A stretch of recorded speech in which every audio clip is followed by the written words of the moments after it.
I tell you the truth, today you'll be with me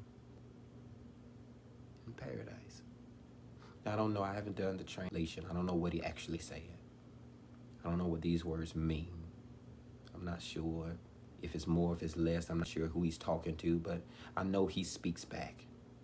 And so you have to believe in the assignment, in the selectiveness of what God told you to do, that you never become deterrent by doubt.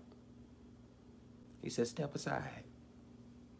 He said, everybody who comes to oppose you today, said, I'm going to let them know that your voice was too big to be silenced.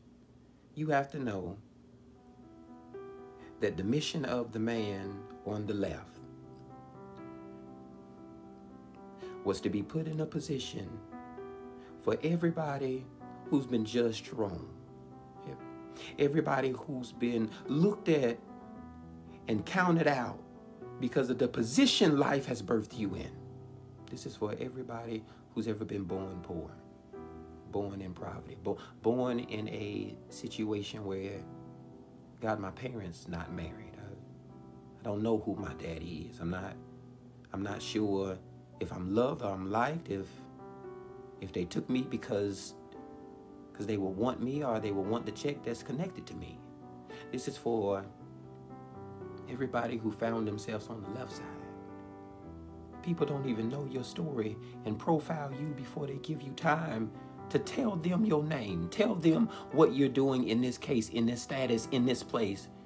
This is for everybody on the left today. This is for people on the left who find themselves left out of the in crowd. You don't fit in church. You don't fit in at home. You don't fit in around your people. You ain't got no people. It's for people on the left today. People on the left, because you know God, and you can be so confident until you get around religious folk and make you feel like you don't know what you're talking about, because the God that they serve, the God that they know, the God who everybody's talking about is not the same God that you hang out with. They make you, in depiction, in form, in words, in reality, they want to make you doubt who you talking about, because you know him. This is for people on the left today.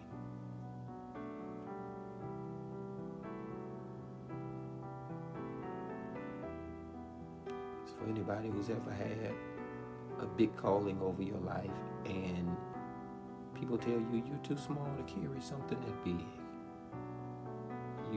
You're too shy to have a voice that travels like that. That ladies don't talk that loud. They can't preach. That men aren't supposed to sing like that. Is that kids are supposed to stay in their place. Be quiet, sit down, be selective, be suppressed. You between.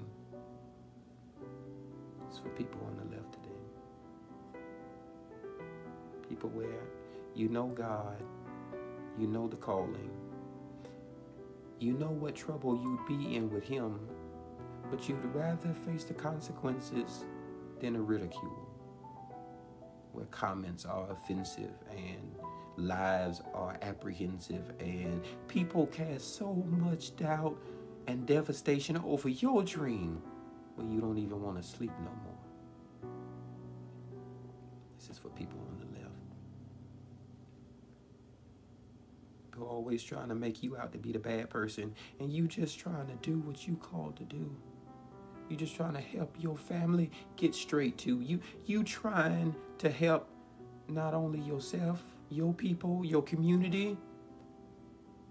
You got a good heart, but they make it a black heart in bad place. Because you understand God to step out, step in, come around, to change anybody in any place. They say God don't act like that. God don't perform like that. God ain't in that. It has to make sense. You got to do it this way. If why would God tell you something that crazy? You sure is what they say. You sure you heard from him? You sure God told? Why would he tell you do that? This is for for people on the left know that he stands in a place to say, I'll take the L, to make sure nobody else on the left loses today. I'll be the one in the gap to intercede for everybody who would be left out. I'll be the one on the left side of Jesus. This is how I'll be on the left. Catch me. Listen to me. He says, I'll be on the left because Jesus is on the right-hand side of the Father. I'll be on the left today because the left is a good place to be in, because I understand my place in God. I understand that the right side is for Jesus to lead in. I understand God sits at the center of my hope, my joy, my calling, and my future. And so if you want to be on the right, go ahead and stand in his place. When you understand that God is the center of your life and Jesus is the right hand who leads you into all righteous, right, and directed, that you can't be on the right and the center of your own show, but you have to just sit to this is for people on the left today, for people who know that God is going to lead, that he's still in charge, that he still can perform, that he still can do, is that there's nothing too hard for him to do through you, that he is the center. That's who I'm talking to tonight, to anybody who could find themselves in a bad place in the world on the left, but you in the right place on tonight. When you're left of God, you're left because everything that they would say you can't have, God left it for you to get. Every place that they say you can't go, God made sure that the last place that he would perform through is to make sure you got to it. Is that you are on the left today. Every word that he said, he left it for you to fulfill. Every promise that he made, he left it for you to receive. Everything that they would cast their doubt and say he cannot have it, you won't obtain it, it won't be yours, your kids won't have, they won't look like it, you're gonna die in it. He says it'll be the last thing left. It'll be the last thing left that everybody can sit around and attest that maybe the one on the left was right. And it all started with him saying, if you be.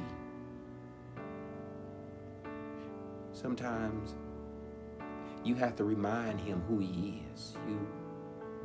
You got to remind him of what he said. You got to remind him of the promise that he placed over your life. Sometimes you have to remind God that if you are God, you got to show up and do this thing. You have to do it because I can't do it on my own. You have to remind him, not for him to remember, but for yourself to get into in a subjective place to say, Jeremiah, I need to be behind the wheel.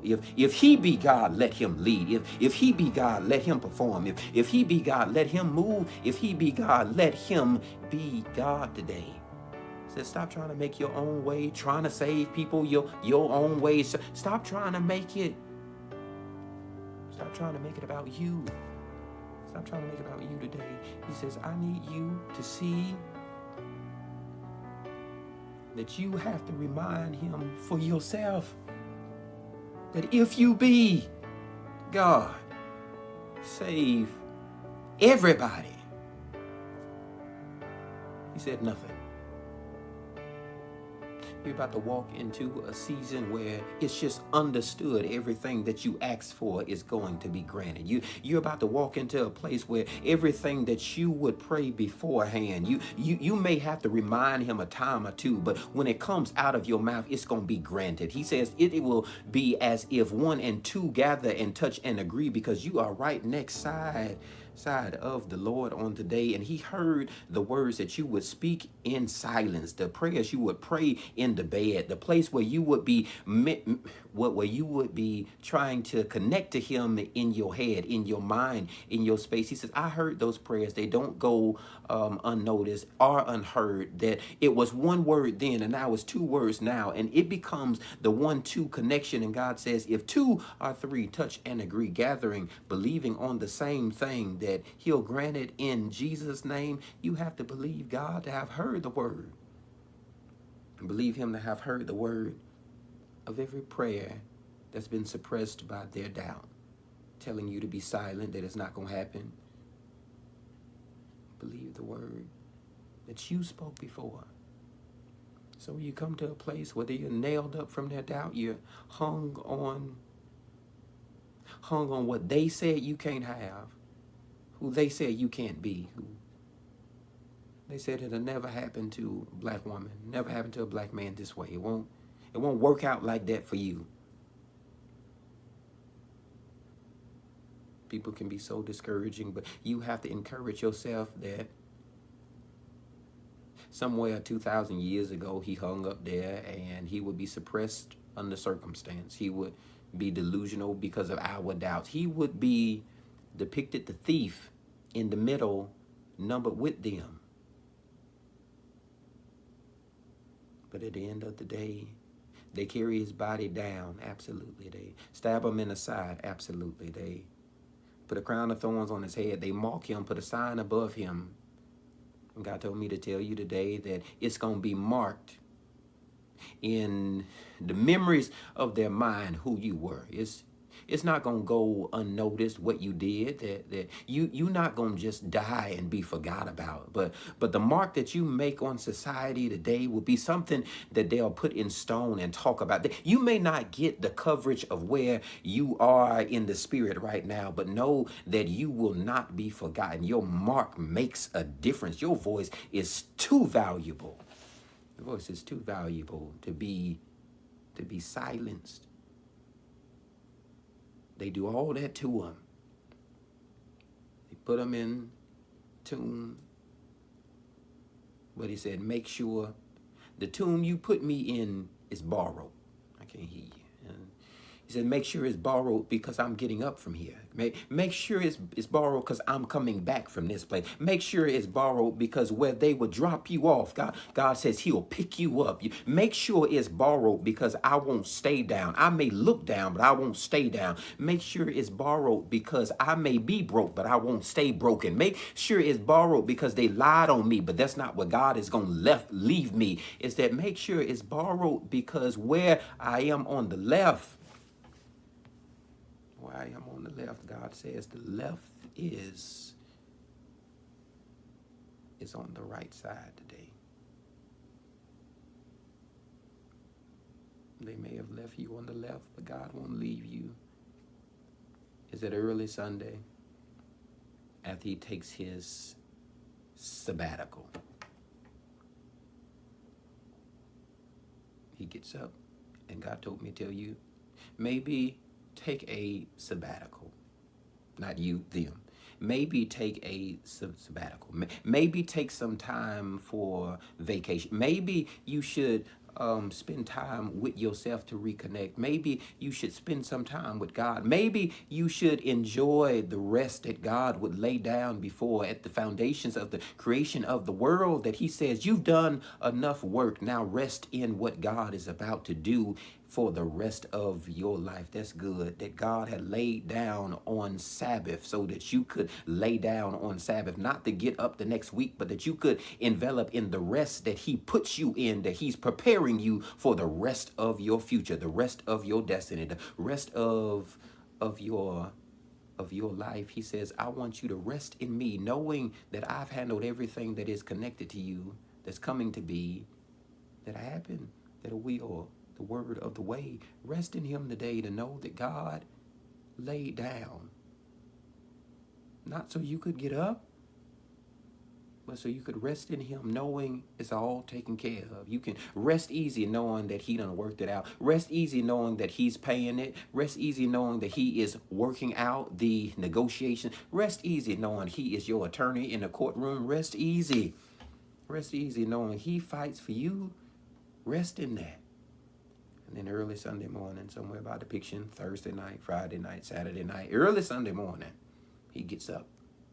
He gets up and nobody's there. He gets up and there's nobody there to help him. He gets up and nobody's there to roll away the stone. He gets up and is met by nobody. And God says in this season, he's putting you in a place where you help you, where it is. You don't need people connected to you, but God has empowered you with all the strength that you need to get up from here. You gonna be one of those ones that a testimony of the story that I had no man. I ain't have no woman. I ain't have nobody connected to me, because people in connection want to want to take credit from you. They would use it as a attack of the enemy to dispute you and say you needed help from somebody, that you ain't get there all by yourself. He says, no, I'm going to be what is your will and testimony, that you didn't stay here, but through you and the help of God, you got up from here. Is that man can't take from you what they have not poured into you. They can't take from you what they have not tested in you. They can't take from you what is not their testimony, that it was you and God. He says in this season, if you give me credit, I'll give you credit. That's good. I need you to share the testimony, and I'll spare you the testing. I can't hear you. He says, I'll spare you the trouble if you just tell them how it was me that helped you and nobody else was connected to you.